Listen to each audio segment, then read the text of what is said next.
Well, welcome back to the International GT Open, everybody. We are here for qualifying 2 now, the second half of our qualifying sessions to decide the grid ahead of the International GT Open 500 race that we're going to be bringing you tomorrow. And of course, we are here at the legendary SPA-FRANCORCHAMPS circuit, home to the Belgian Grand Prix. 15-degree air temperature, 44% humidity across this circuit. It's been a relatively sensible weekend in terms of the temperatures out there at the moment, but plenty of bright sunshine for the spectators to enjoy. And as of the first session, we did, of course, witness an extraordinary performance from the Greystone GT McLaren. But whilst, of course, they were fastest in that last session, it doesn't necessarily mean that they'll be on pole for the race tomorrow. Bear in mind, we're running 2 qualifying sessions with now the first drivers after taking their stints in qualifying 1. Here in qualifying 2, the other drivers, the second half of the team, will now take the helm, should we say, take the wheel, and then, of course, the grid will be decided by the average lap time in both qualifying sessions to determine the grid that we have ahead of our race coming up tomorrow afternoon. But it's going to be an exciting one if it's anything like what we saw earlier on this morning. George Morgan here in the commentary box alongside me once again. It's Ewan Dunlop. Cheers, George. Yeah, so to bring you up to speed from what we saw earlier on today in session number 1, it was the Greystone of Dean McDonald, James Kell taking the wheel now in the McLaren 720S, a 2:13.475. They were one of only 4 cars to go sub 2:14. Dean McDonald was joined by Levente Ravesh for Team Motorpark, Carl Bennett in the AF Corse, and Anthony Bartone in the Get Speed Mercedes. Dean McDonald now hands over to James Kell, Levente Ravesh to Maximilian Gotts, Carl Bennett to Tommaso Mosca, and Anthony Bartone, of course, to Fabian Schiller. And the combined time, or the average time of the 2 drivers, that will be their official qualifying time. That will determine our grid.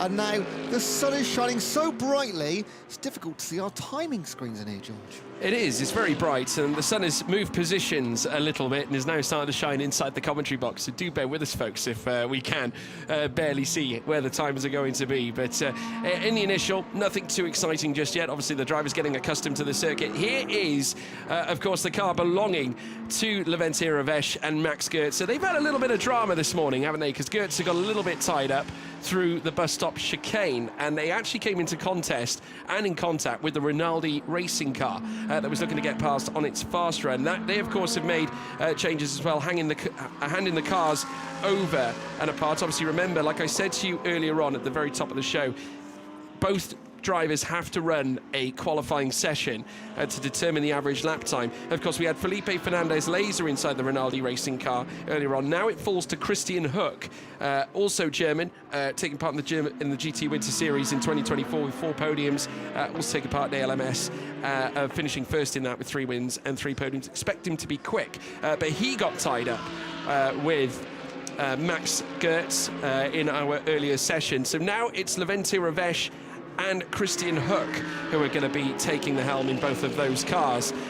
But yes, a very intriguing one. A few changes as well. We welcome back Jamie Stanley as well to the International GT Open grid, because he is partnering up with Laurent de Meus this time around. Of course, remember Vincent Abril marking his return to the series back at Portimao in our last round alongside Laurent de Meus, who did the opening stint in our earlier session. Well, now it falls to Jamie Stanley, who is a long-time servant in this championship, certainly in the modern era of this championship.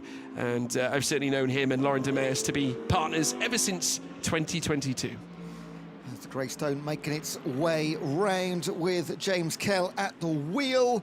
They're currently second in the championship, 3 points behind leaders Ravesh, and it was Cairoli in Portimao, obviously replaced by Gotts this week, and they got a win and a fourth place in Portimao, the 2 races. And of course, this is going to be double points, so this is a really, really important one. We are on board with the AF Corse, number 55.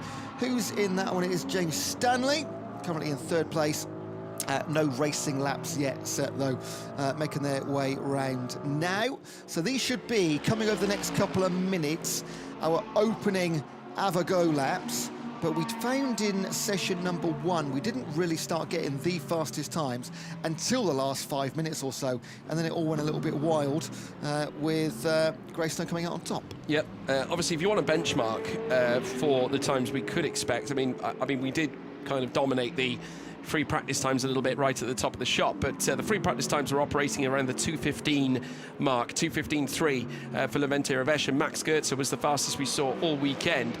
So expect them to be that, if not faster than that at the moment. We are currently occupying 2:15s at the moment with Ralph Aaron, who we're currently seeing on screen as well, the Estonian, whose brother Paul Aaron is actually part of the Alpine Formula One team as a reserve at the moment. Of course, not in line for the main seat, despite that seat being up for question over recent days. It's now fallen the way, of course, no longer Jack Doohan. He's had that seat taken away from him, which is a real shame. But Paul Aaron, who is currently an Alpine racer, he's got his brother Ralph Aaron, the Estonian, in this seat, and of course has had a bit of history in the past working with former International GT Open drivers.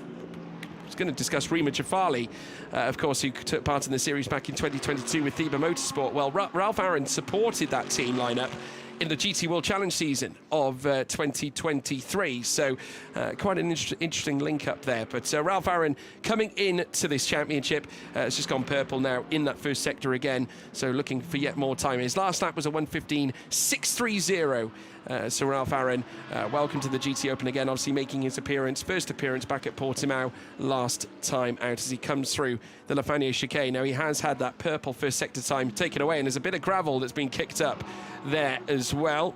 Obviously, hopefully that doesn't cause a visual impairment for Ralph Aaron as Christopher Haase marks his return here to the GT Open Spa 500 after coming close to winning it back in 2023, just narrowly missing out to Charlie Fagg and Sam Dehaan. But it's Haase now into third. It's an Audi 1 and 3 as it stands, but it looks like a time has been deleted. Ralph Aaron given the lead back. And also, I'll let you go into this, but great to see Michele Rugolo and Andrea Montemini racing this afternoon in the afternoon qualifying session. That is an entire decade-long story in itself, isn't it? It is. Obviously, great to have them back as we watch Ralph Aaron make his way up towards the line, looking to improve on already a reasonably quick lap time. Has managed to register a 2:15.630 on his previous lap. We're just waiting for that last sector time to rumble on in. It's a bit of a slow one. In fact, no improvement. Well, apparently, though, managed to improve just beyond, or just under 0.5 of a second. It's a 2:15.196. Remember, the actual starting line is a little bit later into the lap. Marcus Pavarud has incidentally gone purple in the first sector, but has forfeited a lot of time in the middle sector. Not a personal best in that middle sector, 1 iota. Christopher Haase now up into second, so it's quite a Mercedes-governed top 6 there, with 5 out of the 6 up at the very sharp end of this classification, with Lucas Dunner in third, the highest Pro-Am of this order, with Dominic Baumann in fourth. James Kell now pops into second fastest in the Greystone GT McLaren. So once again, McLaren up at the very highest order against Christopher Haase and Simon Riker inside this top 3. I'm certainly not suggesting that history could yet repeat itself with a different McLaren team, as now Levente Revesh makes his way up towards the line, purple in the middle sector. Only enough for second fastest, though, for the Hungarian, who moves into this championship after a season in the Euro Formula Open Championship, still under the GT Sport organisation banner, as Carol Bash now goes first fastest. Of course, Carol Bash, very close friends and a very major tutor for Andrea Kimi Antonelli. There is a relationship there between those two. And Carol Bash, a very formidable driver in his own right, as Christopher Haase pops into second fastest now as well. So yet more track evolution to be reined in. And I can tell you that the last lap that we saw, the current fastest lap, at 2:14.765. So we're really sinking those practice times here in Q2. Yeah, and Carol Bash and Jedlinski yet to score points this season. So a good second qualifying might be in position to do so here in the Endurance 500 at Portimao. A couple of lap times that I think you might just said there's lap times deleted for 55 and 65. And we're going to see plenty of that with Lucas Dunner, one of those 2 that have been deleted. 15 minutes remaining of our qualifying session. Carol Bash goes purple again. through sector number 1. So he is getting really wound up. There's the Olymp Racing car. Interesting to note, by the way, Ewan, they've changed cars again. Instead of occupying, and I asked Carol about this is actually quite intriguing. I bumped into him at Misano, going back a couple of weeks ago now. And of course, we knew coming into this season that Olymp were going to embrace 2 Ferraris coming into the start of the year. Well, it seems they've changed the game again. Now, they tried other manufacturers in the past as well. They did, of course, at one time consider taking on the Mercedes-AMG GT3, but seemingly then returning back to the Audi, feeling more comfortable with that car. I met Carol Bash going back at Misano and spoke to him, and I asked him a little bit, how do you feel in the Ferrari now? How is the changeover? He said, not feeling quite as at home in the Ferrari as I did with the Audi. And I think Marcin Jedlinski seemingly feeling the same. So Olymp Racing returning with the Audi R8 LMS. So good to see that car coming back. Even on the start sheet, it's got the Ferrari 296. That's a really late decision, isn't it? Yeah, very late decision. And I definitely think, especially when you, in fact, this is an endurance race, maybe feeling a little bit more comfort inside the Audi R8. We'll have to wait and see now as we watch as Alex Fontana and Hash, we welcome them back to the series as well after an immense Pro-Am victory back last time out at Portimao. Fontana going second fastest, just behind Carol Bash, and then Christopher Haase still third fastest for now. Fontana, of course, was the executor of an astonishing qualifying display last time out at Portimao, and seemingly not missed a step at all either at SPA-FRANCORCHAMPS. As now we take a look at the runner-up car from 2023 returning to the Spa 500 and looking to go one step closer this time, Ewan. Absolutely, yeah. Good time out this morning. So it was for the car number 1, of course, Simon Riker, Christopher Haase. I have got all of the times from this morning here. Now, we have got a couple of cars going back into the pit. So after a purple section, purple sector 1 for Carol Bash, sector 2 not quite up to scratch and pulled his way into the pits with Aaron and Ravesh as well. So he's telling us Simon Riker only, where are we, 12th in qualifying this morning with a 2:15.519. And again, we had 3 cars go sub 2:14. Whether we'll reach that mark in Qualy 2 remains to be seen. A couple more cars peeling into the pits there. Ferrari of the 92. That is the Baron Motorsport team in the Pro-Am competition. So only roughly half the cars out on track right now. So they've done their initial little stint, come back in, maybe change some settings, get some fresh tyres on, and they'll go back here once again. That's some livery there, isn't it? That's the 188 of Garage 59, Samson and Ramos. Yeah, and obviously we were weighing in on the Andrea Montemini, and you were mentioning as well the interview we had with him, and also Miguel Ramos, incidentally the second driver, as part of the most statistically impressive GT Open drivers. We call them legends nowadays, obviously, of all time. Miguel Ramos, actually, coming into this round, 147 appearances, the highest number of appearances in the International GT Open.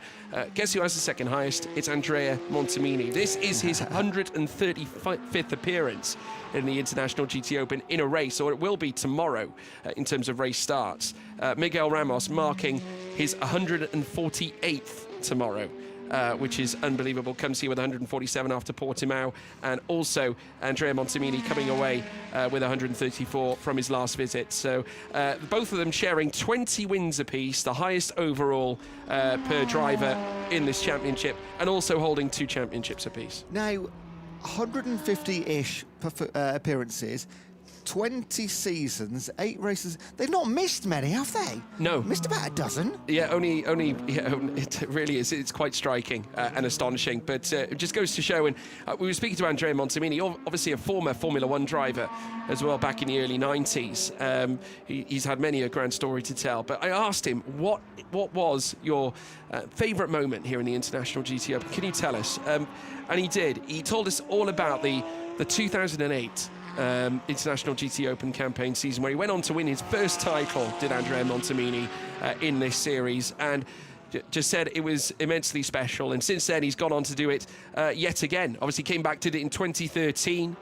Miguel Ramos, obviously in his own right, he did it in 2015, 2 years later for the first time, and then of course 2020 was his last one, and now comes in again, this time alongside Mark Sampson. And they've had some really astonishing performances in the Golf 12 Hour, for example, being class winners in that. And Andrea Montemini back with a move at the pro class. He's got a very good driver alongside him by the name of Luca Ludwig, who took Ivan Velasco and helped him on his way to GT Cup Europe success last season.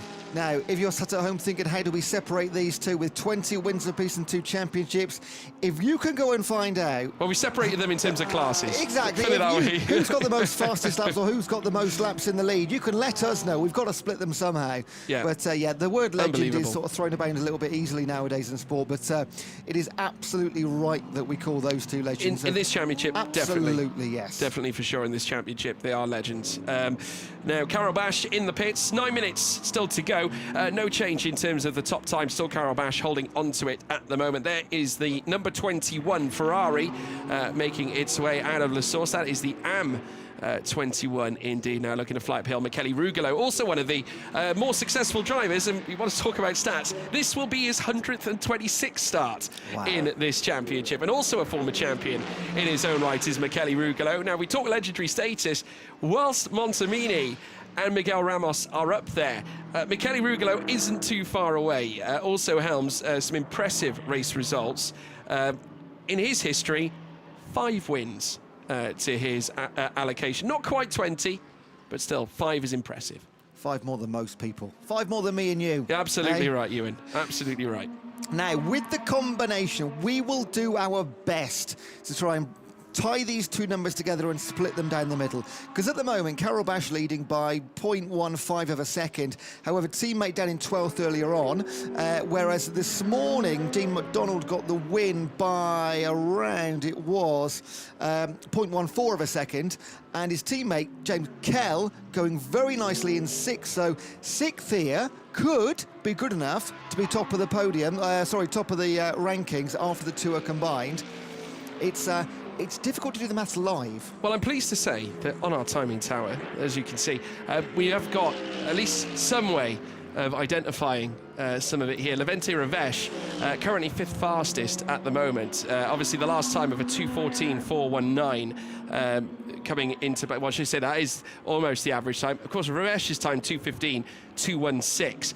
They're currently showing at P1 on the overall.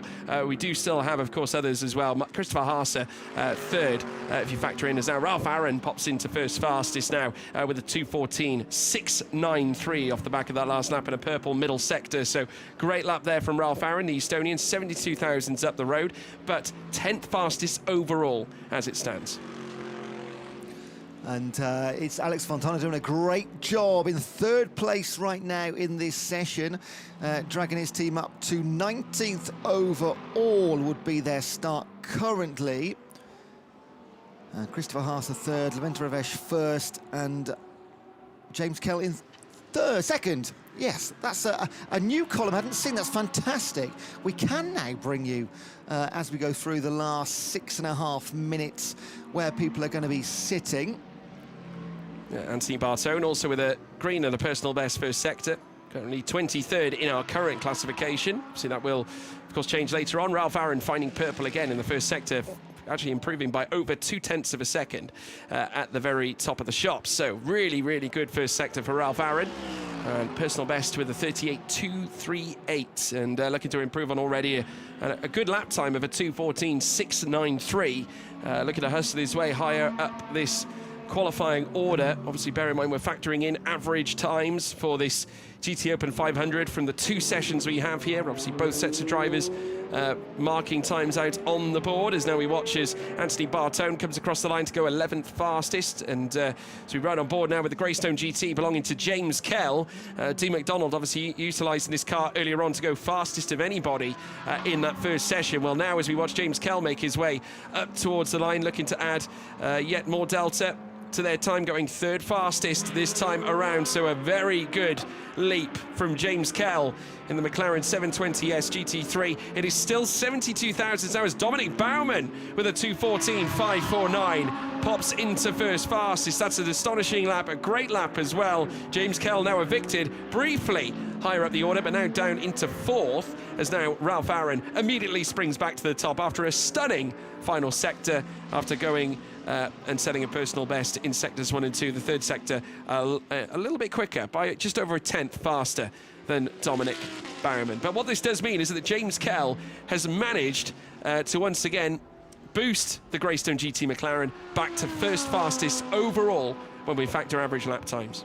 Almost a carbon copy as we had in qualifying session 1. It was the last 5 minutes where everything really came to life. Of course, the track temperatures heat up throughout the course of the session. It can make such a huge difference.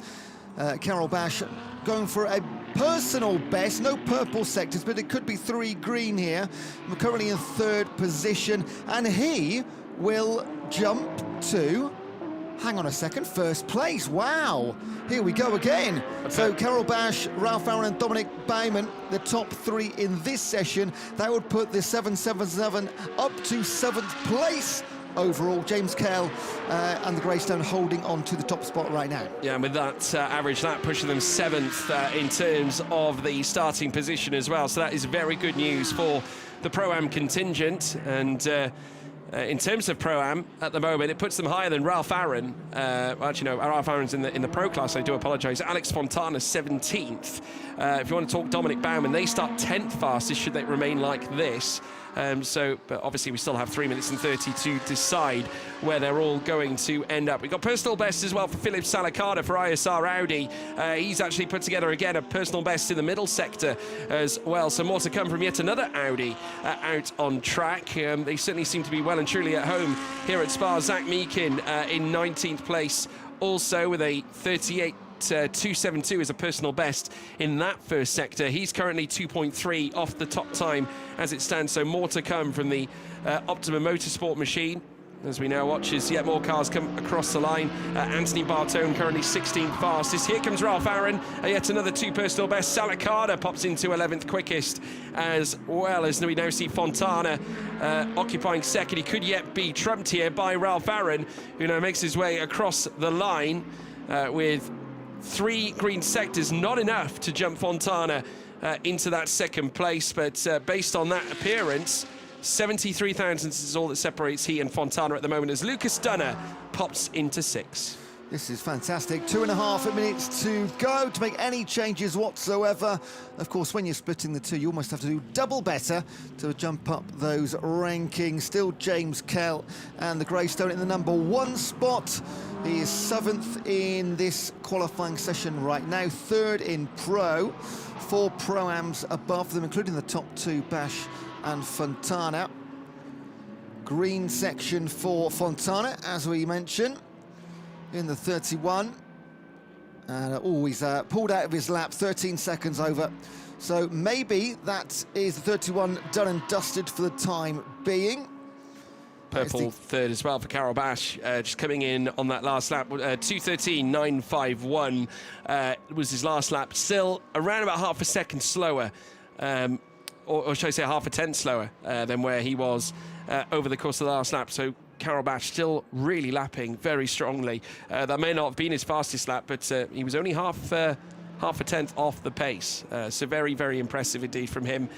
We've got the Elite Motorsport Ferrari, who have managed to fix their door problem that they had from before, where if they put it up on the jacks, the driver's side door would actually fly off its hinges. They've now since added a Dewberry clip to it just to keep it in place. A bit of an off-the-cuff method to fix the issue, but obviously having to prevent it from happening again, otherwise it could mean to a lengthy pit stop, and you don't want that, especially in an endurance race. And we have 3 of them to undertake this weekend, as now the Greystone GT makes its way across the line. James Kell currently sat 7th fastest overall, but in terms, well, certainly overall in this session, but first fastest in terms of the average lap time. So thus far, it's looking like a very strong outing for the Greystone pairing.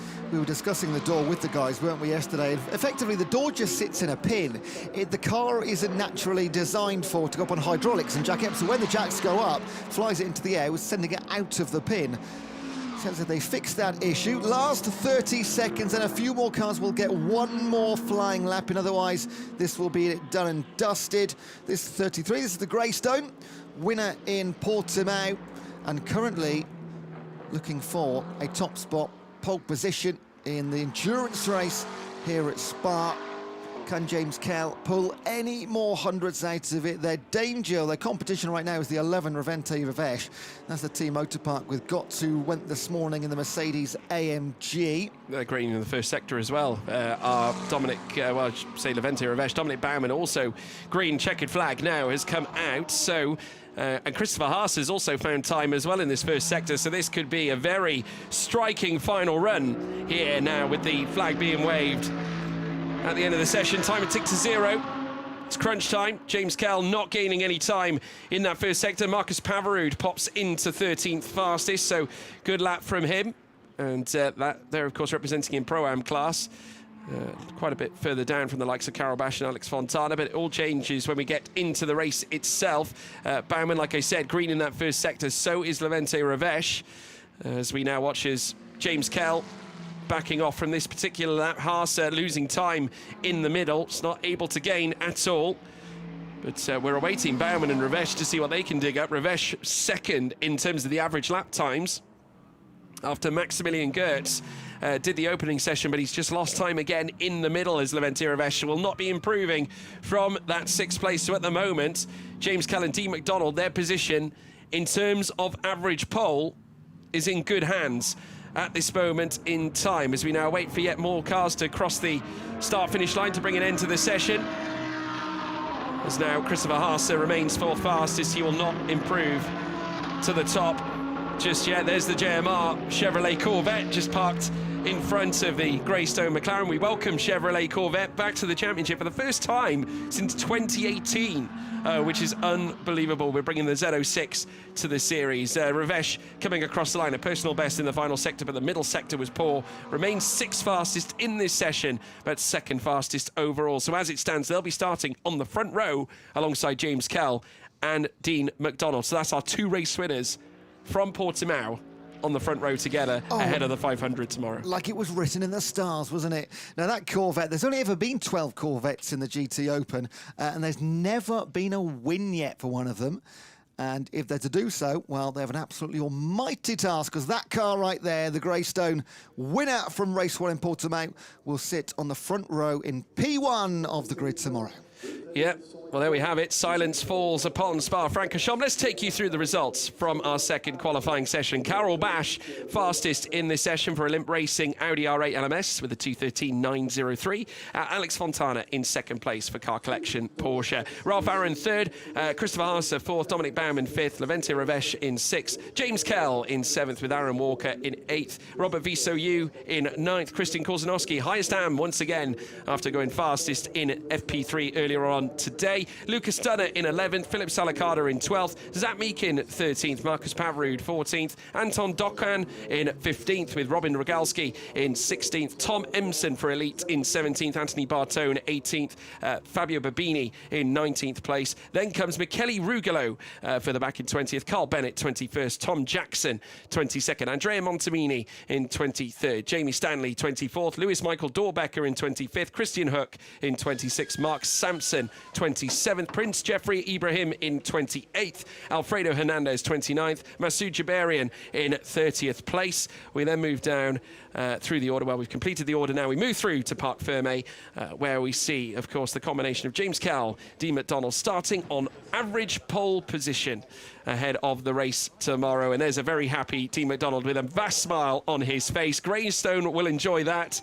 Only 2 wins they've accrued in the International GT Open. They look set to perhaps continue their great run after a win back at Portimao in what could be a remarkable Spa 500 visit. Remember, double points on offer this weekend for a victory, of course, in this race. So it goes certainly with a vast array of importance.